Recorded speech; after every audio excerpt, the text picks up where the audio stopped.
This section is about hotkey diagnosis. For cluster GeminiDB Redis instance, the top 30 hotkeys that are accessed most frequently can be diagnosed. For primary standby instance, the top 20 hotkeys that are accessed most frequently can be diagnosed. After audit log is enabled, hotkey diagnosis history will be audited.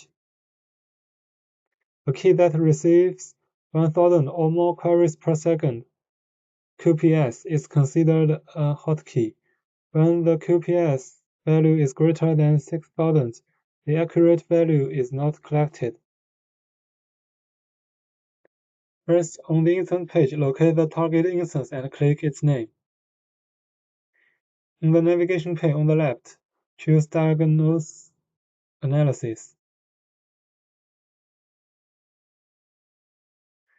Choose Hotkey Diagnosis. Currently, there's no application.